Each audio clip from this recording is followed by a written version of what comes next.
Hey gang, it's Mrs. Klein. Boom, it's Mrs. Wolbrin. All right, we're here, you guys, with your Lesson 18 podcast, An Era of Reform. There is a guiding question, which is, to what extent did the reform movements of the mid-1800s improve life for Americans? And you have some key vocabulary. They are, your vocabulary words, abolitionist, declaration of sentiments, reform, Second Great Awakening, Seneca Falls Convention, and transcendentalism.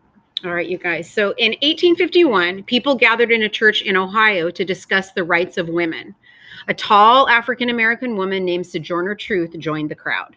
Sojourner Truth represented two great reform movements in America in the 1800s, the movements for women's equality and to end slavery. Between about 1820 and 1850, many Americans devoted themselves to these causes as well as to improving education. In this lesson, you'll learn to what extent these reform movements improved life for Americans. All right, you guys, first we're going to move into the spirit of reform and learn a little bit about the Second Great Awakening.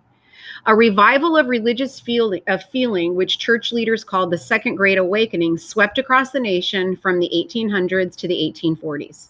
In the past, most Christian ministers had said that God had already decided who would be saved. But now, many preachers said everyone could gain forgiveness for their sins. Many of them taught that doing good works could help them to be saved. All right. These optimistic ideas lead to some things. All right. Now, in New England, Ralph Waldo Emerson, a former minister, was the central figure in a movement called transcendentalism. Emerson believed that every human being has unlimited potential, but in order to realize their godlike nature, people have to transcend or go beyond purely logical thinking. Transcendentalists added to the spirit of reform by urging people to question society's rules and institutions. Emerson's friend Henry David Thoreau captured this new individualism in a famous essay. Okay. Now, model communities. While Thoreau tried to find the ideal life in solitude, other transcendentalists tried to create ideal communities. And while most of these experiments lasted only a few years, they were a powerful expression of the belief that people of goodwill could create an ideal society. And I think they had talked about this in language arts, right? Oh, yeah, utopia, right? Yeah, Yeah. absolutely. Okay. Yeah, so that's what they're referring to here. Yep. Okay, prison reform. One day in 1841, a Boston woman named Dorothea Dix agreed to teach Sunday school at a jail. Dix was horrified to see that many prisoners were bound in chains and locked in cages, while children accused of minor thefts were jailed with adult criminals. Sounds horrible. Yeah, terrible. Okay, treatment of the mentally ill. What shocked Dorothea Dix most of all, was the way the mentally ill people were treated. Dix and other reformers believed that the mentally ill needed treatment and care, not punishment. Yeah, can't just put them in prison. No, definitely It's not. Not gonna help. Okay.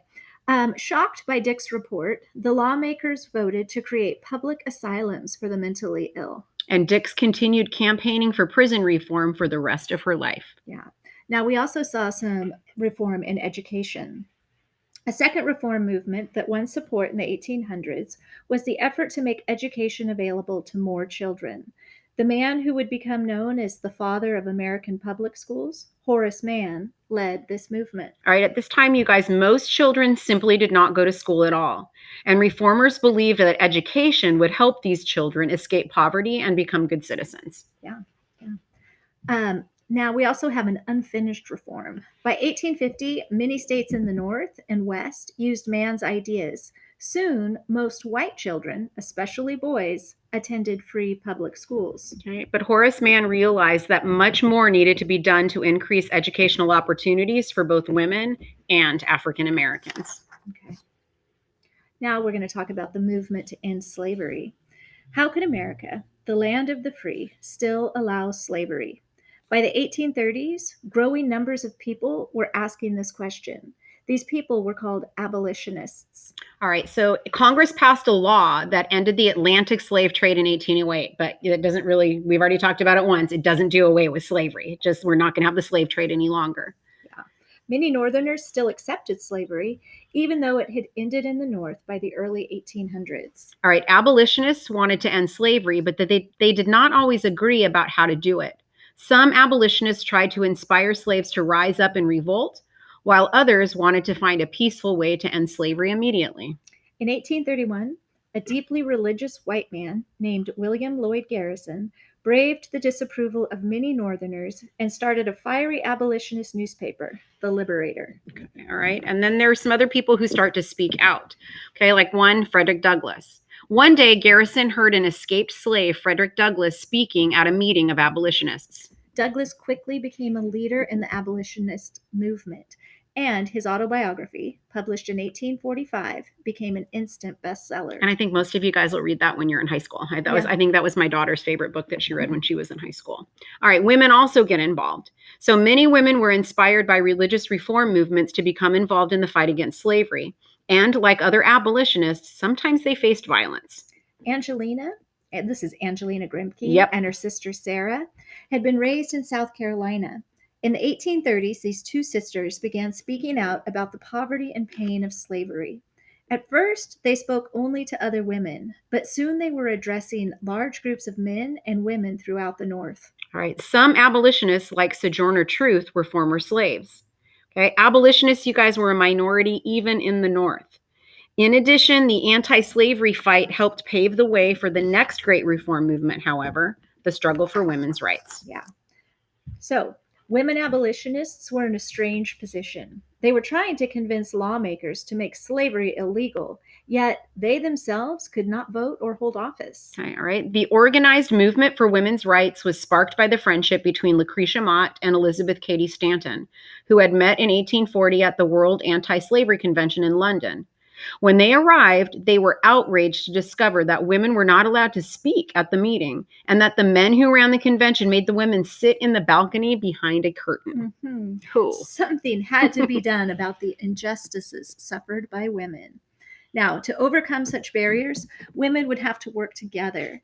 By the time Stanton and Mott left London, they had decided to hold a convention and form a society to advocate the rights of women. Okay, all right. So they meet at a place called Seneca Falls on July 19th, 1848. Nearly 300 people, including 40 men, arrived for this convention, the Seneca Falls Convention. The convention organizers modeled their proposal for women's rights, the Declaration of Sentiments, on the Declaration of Independence. We hold these truths to be self-evident. The document began, that all men and women are created equal. Mm-hmm. The new declaration listed acts of tyranny by men over women.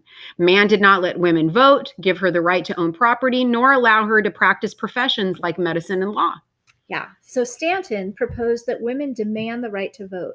For many, however, this step seemed just to be too much. Yeah, but Stanton received powerful support from another participant at the convention, Frederick Douglass. Inspired by Douglass's speech, the convention voted narrowly to approve this last resolution. Now, that is the right for women. There you go. Now, Stanton did not like speaking at conventions, but she could write powerful speeches. And she befriended Susan B. Anthony, a reformer with a flair for public speaking. Mm-hmm. Slowly, reformers for women's rights made progress. Okay. Other reforms, including